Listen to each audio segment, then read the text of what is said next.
What's good, Easy Fam? Welcome back to the channel. Welcome back to another video. If you're just clicking in for the first time, you're highly welcome to my channel. Please do well to like this video, comment, subscribe, turn on your post notifications so that you are notified when next I make a post. And with that being said, let's get into the content of today. So guys, you're welcome to another video, and today we'll be doing a little bit of a Q&A. So I have some questions written down here, and these are questions from people who asked me different questions on my social media accounts, and I wrote down a few, about 11 of them, and I'll be answering these questions because I feel like they are really important, and for some reason I didn't get to answer them in my previous videos. But now, if you haven't watched my previous videos, please do well to go back to my previous videos. They are very informative. They have a lot of information on them, things that you would want to know, or things that you really need to know if you have the intention of writing the ASCP exam. So question number 1, it says, how long does the certificate last? So this certificate lasts for a period of 2 years. The next question says, how do I renew it? Do I need to take the ASCP exam again? No guys, you do not need to take the ASCP exam again. If you want to renew your certificate, you immediately get certified, you would see some courses that you would need to complete within that period of 2 years so that you still stay certified. So like I said, you do not need to take the exam again, but then you wouldn't have a working certificate like the normal certificates we do have in Nigeria. So you have to take on continuing education programs, like immediately you get certified, you see about 36 courses that you need to finish within that period of 2 years. For me, I have these courses. I have blood bank, microbiology, hematology, chemistry, bioethics, lab safety, related interest. I think that's about it. I have those courses to complete between now and 2028 January.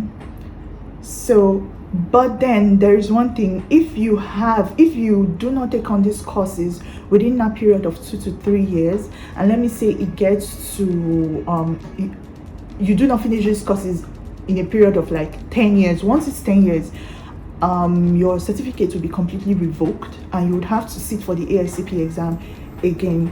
So you just don't allow it to reach 10 years before you complete your course. So the next question says, is it required that I write IELTS? Well, you do not really need to necessarily write IELTS, like IELTS. There are other English proficiency tests that you can take, like you have TOEFL, you have PTE. Like myself, I intend to write PTE, so you can take on PTE, you can take on TOEFL. Some people do accept Duolingo, though I haven't seen and I haven't heard, but then I browsed it up, I looked it up, and I found out that yeah, you can do Duolingo. So you can do Duolingo, TOEFL, IELTS, PTE, so it doesn't necessarily have to be IELTS. The next question says, what is the cutoff mark for passing the exam?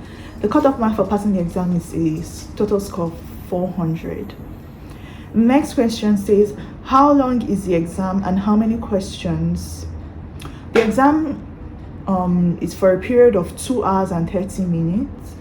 Within those 2 hours and 30 minutes, you'll be given 100 questions, and you have to answer 100 questions. Now, these questions are not like true false.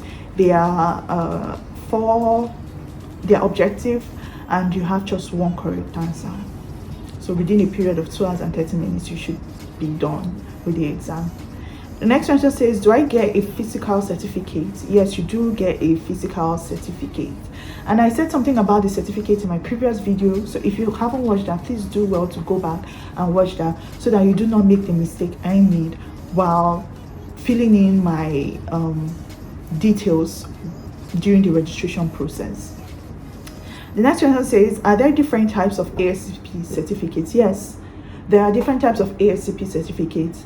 There are certificates for lab technicians.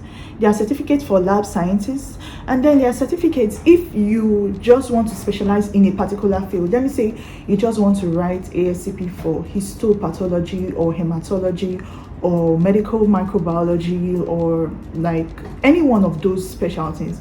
You can write ASCP for a particular specialty. So you must not write ASCP like the general one, just the MLS. You can write for a particular specialty. So the next question says, can I use the ASCP certificate to work anywhere in the US? Well, yeah, you can use the ASCP certificate to work anywhere in the US, but then there are places that have their specific requirements. They would require you to have their own certificate, probably write their own exams and get their own certificate. So even though ASCP is like a general one for the US, you still have some places that have their own specific requirements. So you need to look into that too as well. You need to look up those places that need their own certificates. So it says, next question says, what is CGFNS screening? Now this is a kind of screening program. It's a kind of screening program, right?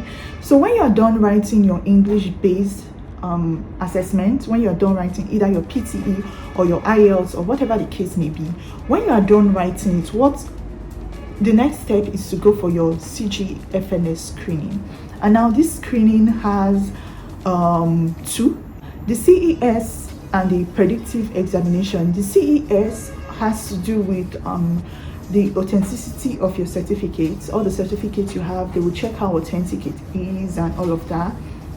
While the other one, the predictive examination, is then just examining you in general based on what you know. Let me say if you're a nurse or you're a medical laboratory scientist, whatever you are, they'll just examine you based on what you know. So I'm still on my journey. I'm yet to reach that part, but I'll be bringing out a much more detailed video on CGFNS screening. So that will be a totally different video on its own. So let's move to the next question. So the last but not the least question says, what are the documents for CGFNS screening? So the documents for CGFNS screening are your transcripts, your normal school certificate, your passport, your licensure certificate. That's for people that write, international certification exams like ASCP and the likes of them. So yes guys, it comes with a price and you will want to check that out. So it comes with a price, it's not for free, and you also have to do different things with your counsel and all of that. I will explain that in details in the video that will contain CGFNS screening. And with that being said, we've come to the end of this Q&A.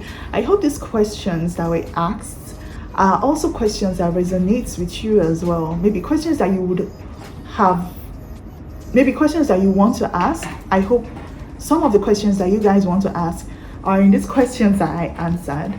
And if you have other questions for me, let me know down in the comment section. Please do well to like, comment, subscribe, turn on your post notifications so that you're notified when next time I make a post. And with that being said, we've come to the end of this video, and I'll see you in my next vlog. Love y'all.